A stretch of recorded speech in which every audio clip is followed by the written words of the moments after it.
it is to enlighten the public on what is happening. So I welcome Eze Ugochukwu, Eze Ugochukwu, alias Ochuo. This nickname is taking your popular name. You're welcome to 60 Minutes Live. Good morning. Thank you, viewers. You are looking relaxed.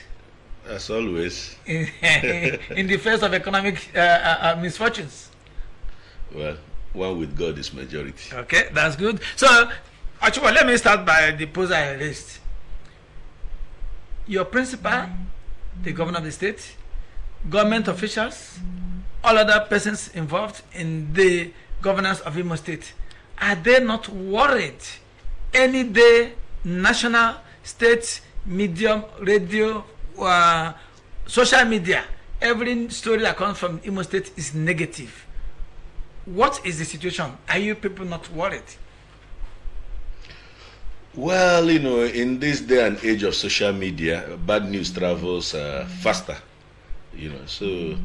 But beyond that, the government of distinguished Senator Hope Uzodinma has made tremendous strides and efforts to improve the lot of the state.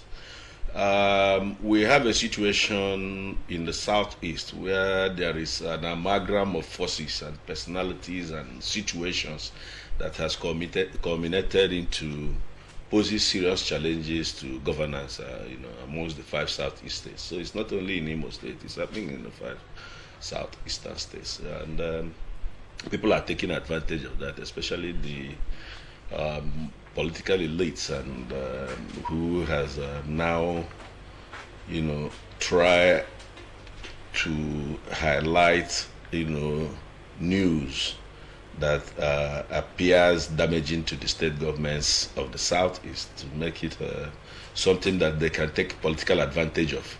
But beyond all that, a lot of efforts are being made to give the people dividends of democracy, especially here in Imo State, and we have succeeded to a very large extent.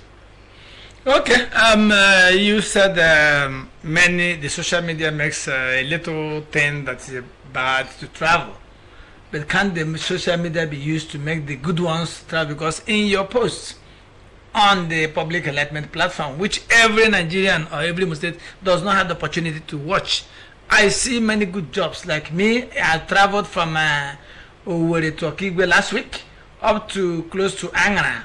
The road is something to behold, but the work still in progress after Angara heading to Okigwe. Your law is just you close your eyes and you drive. And I'm hearing that by tomorrow, the Tuesday or next week, the other roads will be commissioned. Why is it that the most of the persons whom the governor has engaged as commissioners, directors, SAs, why are they afraid of coming out to tell the public, see what this government has done through my ministry, through my endeavor, through the assignment the governor gave to me to do? We have special duties. What are they doing? Are they and they are found on time identified with the government of Hope Uzodinma? Well, I cannot answer for heads of ministries, departments, and agencies, but as the special advisor to the governor on public enlightenment, it's incumbent upon my office to aggregate what is happening in ministries, departments, and agencies. And to a very large extent, we've succeeded in doing that. Here in Imo State, we are tackling our road infrastructure. We have good roads. We've tackled the traffic degradation. We have good traffic management systems in Owerri. I remember when I was here in the past, you used to happen the go slow, but now it has disappeared. We are still in the rainy season, and this year nobody's talking about flooding again. That is the work of Senator Hope Uzodinma. We are rehabilitating healthcare centers all over the state, all over the world. We are graduating doctors that was never done in the last 11 years. We have rehabilitated our nursing and midwifery institutions, the one at Awomama, the one at Abombise, as to create manpower to distribute to the health centers. So we are graduating medical doctors, we are graduating nurses and midwiferys, we are building up our healthcare institutions, we are building health centers across the world, and these are manpowers that will go and serve and take healthcare service delivery nearer to the people at the grassroots. So we are doing a lot. We are resuscitating our agri sector.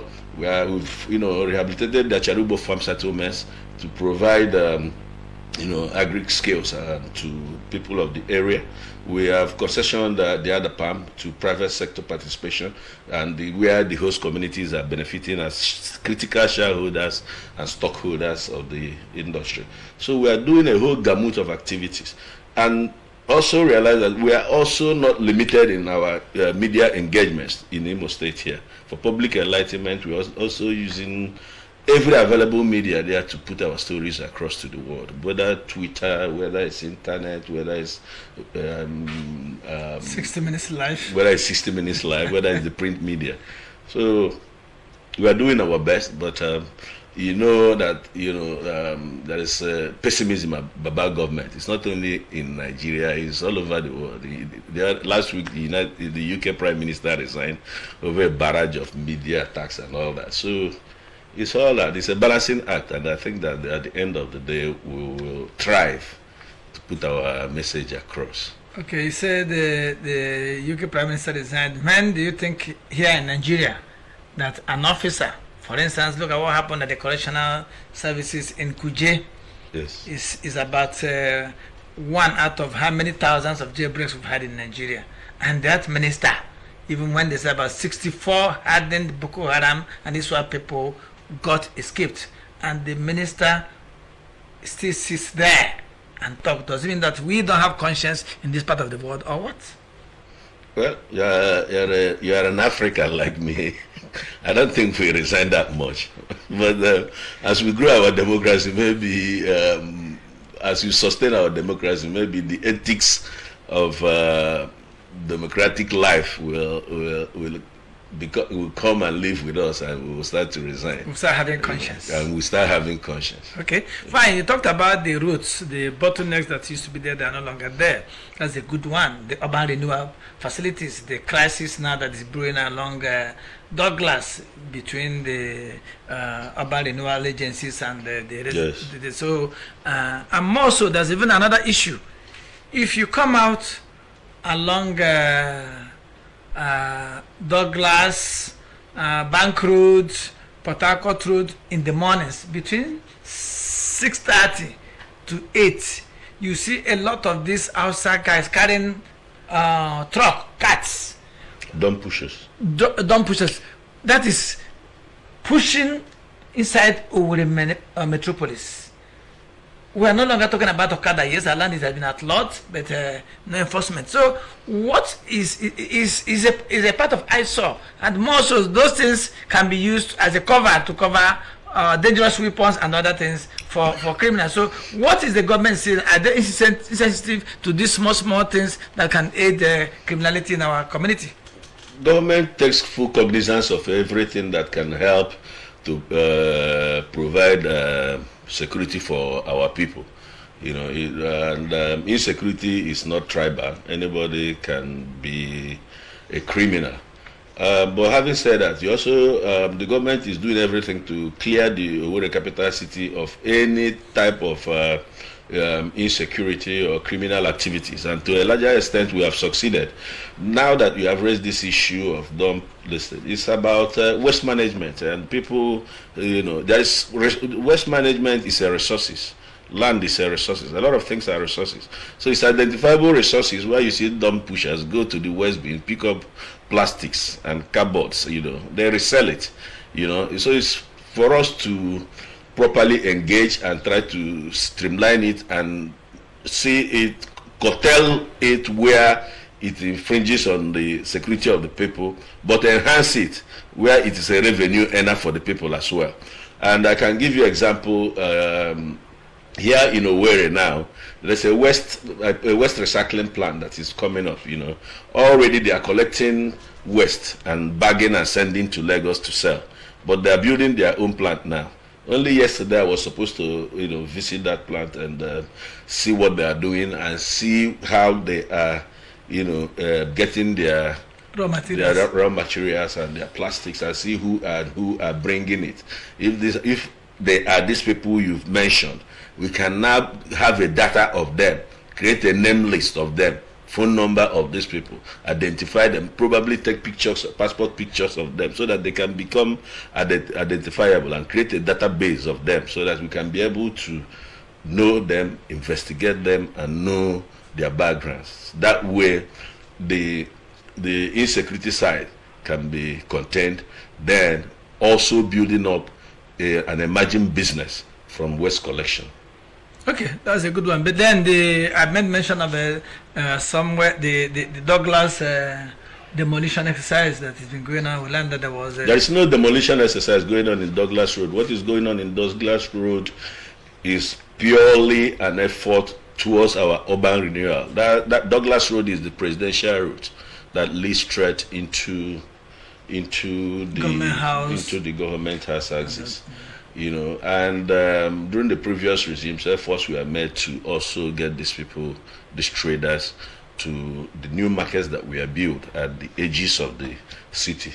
And unfortunately, they have continued to disregard government, instructions and requests to relocate, even when the shops were offered to them free of charge or at a discount rate or whatever. So what the government has done is to get them, to the new sites where they can trade comfortably. Okay. The last guest I had before you here gave a suggestion about the unhealthy situation that is happening in Imo State, especially from Oluzon, the state of the zone of the governor.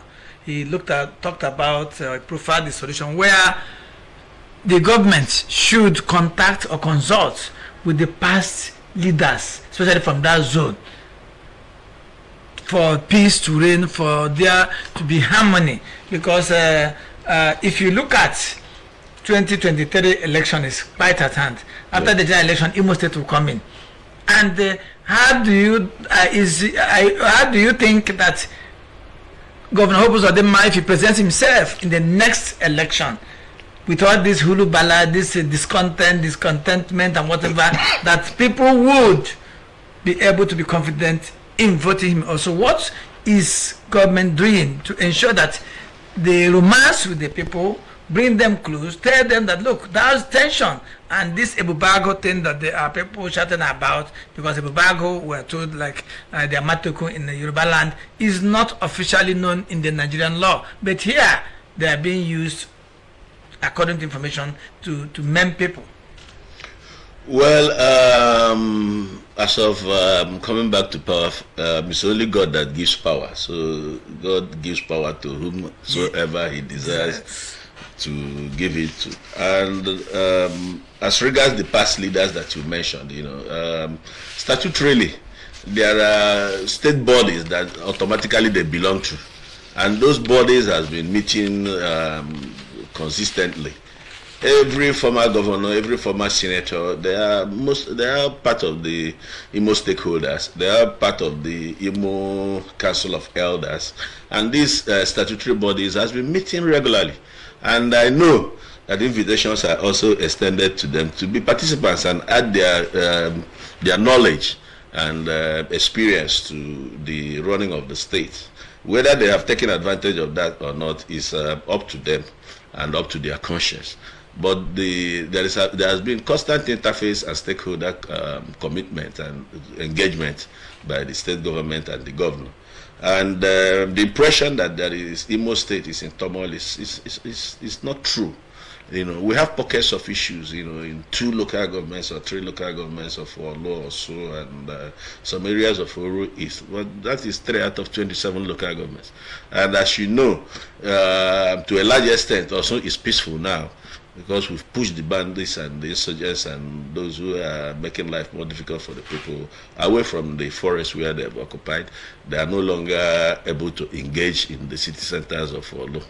And some of them has, also crossed the border into other areas of Anambra State. There is free movement. You've just described your visit to on a fantastic road. You talked about your visit to the Okigwe axis on a fantastic road. And I know that it's not only you that was driving on that road the day you traveled on that. People are moving about. People are transacting and doing their business.